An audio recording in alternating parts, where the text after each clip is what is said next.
Hey, happy Monday, bullfrogs. Okay, so today we are going to keep reading our Christmas in Camelot.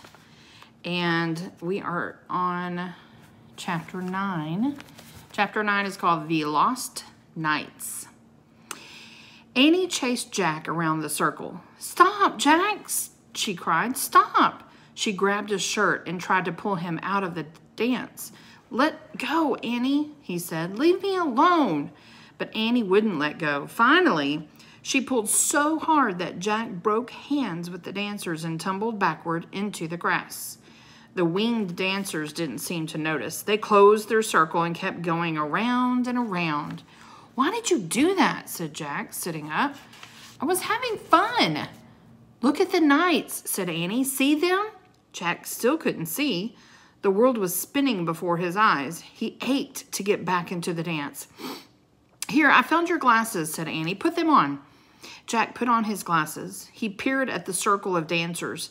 He caught sight of armor glinting in the sunlight.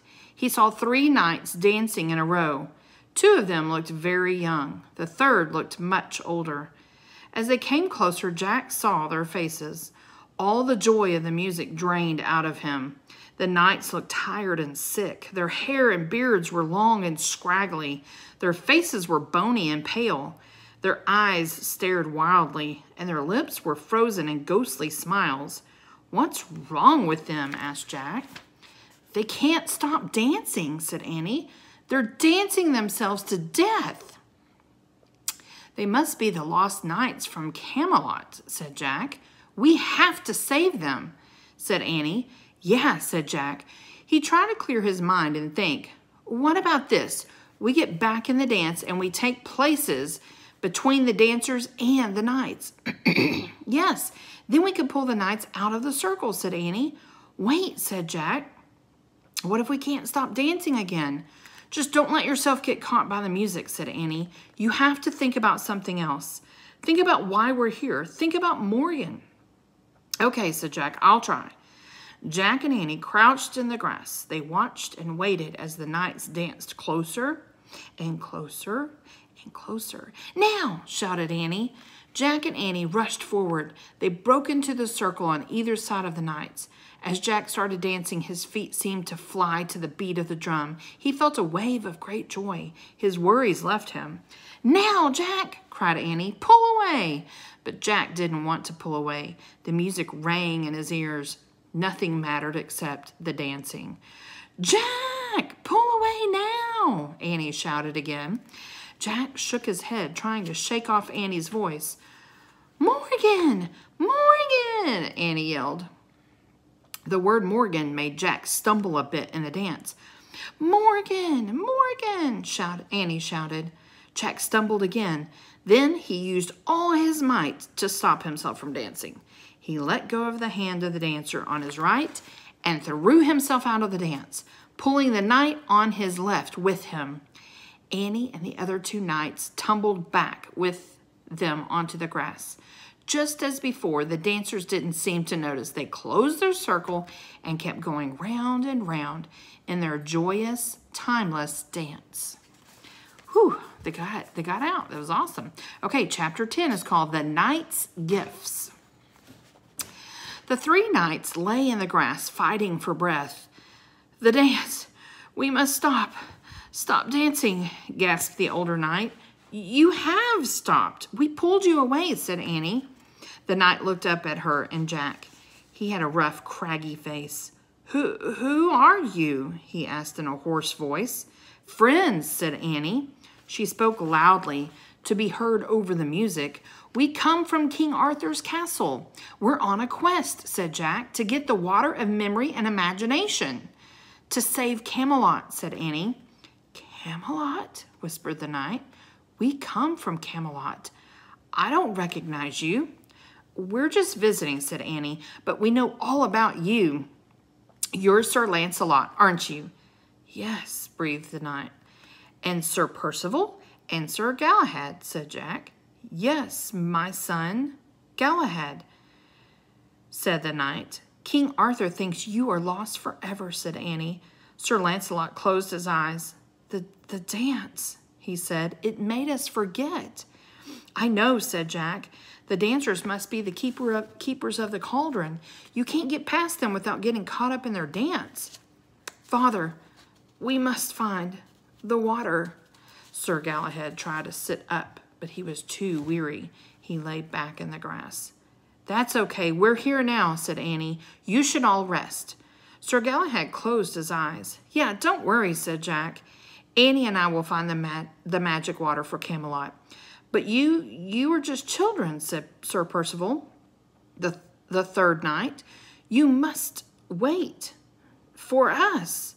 There's no time to wait, said Jack. Camelot is dying, said Annie. We have to hurry. Then you must. Take this, said Sir Galahad. He reached into a leather pouch that hung around his shoulder. He took out a silver cup. With a trembling hand, the young knight gave the cup to Annie. A cup, she said. Take this too, said Sir Percival. He pulled a small wooden box from a bag that hung from his belt. He handed it to Jack. Jack opened the lid. In the middle of the box was a pointer with markings all around it. A compass, said Jack. And this, said Sir Lancelot. He took a silk cord from around his neck. A glass key hung from the cord. A key, whispered Annie. Lancelot handed the key to Annie. She and Jack looked at it closely.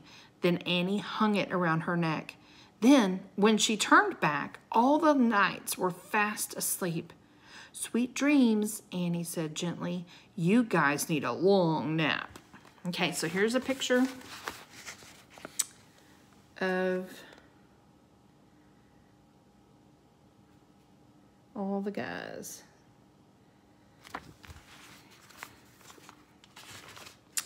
Jack and Annie stood up. I think we have all our gifts now, Jack said, but I'd better make sure. He hurried to get his backpack. It was lying in the grass near the knights' swords. He pulled out his notebook and read the second rhyme. 4 gifts you will need, the first from me, then a cup, a compass, and finally a key. Great, said Annie. We got the cloak from the Christmas night and the other 3 gifts from them. This quest is really easy. Jack shook his head. It's not over yet, he said. We still have to find the cauldron with the water of memory and imagination. We'll find it, said Annie. Read the 3rd rhyme. Jack looked in his notebook and read the 3rd rhyme aloud. If you survive to complete your quest, the secret door lies to the west. No problem, said Annie. We survived the guards and the dance. Now the compass can show us how to go west. And the key will unlock the secret door, and we'll fill the cup with water from the cauldron. See, it's all easy. Jack still felt worried. A little too easy, he thought. What are we waiting for? Said Annie. Let's go. Jack looked down at the compass. Okay, he said. The pointer's pointing north, so west must be that way. He pointed left toward a thicket of bushes and small trees. Great, said Annie. Here, carry the cup in your pack. Jack put his notebook and the silver cup into his pack. Then he and Annie started into the thicket. They dug under branches and pushed past bushes. Thorns scraped their hands. Twigs snapped against their faces. Jack kept checking the compass. Could they really be searching in the right place? He wondered. What kind of door would they find in a tangled thicket? Listen, said Annie. It's so quiet now. The thicket had grown eerily silent. No birds called from the bushes. No music could be heard in the distance. Jack checked the compass once more. It says we're still going west, he said. I just hope this thing works. It works, Annie said softly. Look. Annie was holding back a leafy branch. She pointed to a rocky hillside beyond the thicket. Halfway up the hillside was a ledge. Between 2 giant boulders on the ledge was a shining glass door. Cool. Okay, tomorrow we will pick up on chapter 11, and it is called The Crystal Cave. So, that's kind of cool that they were able to get those knights out. All right, I'll see y'all tomorrow. Thank you.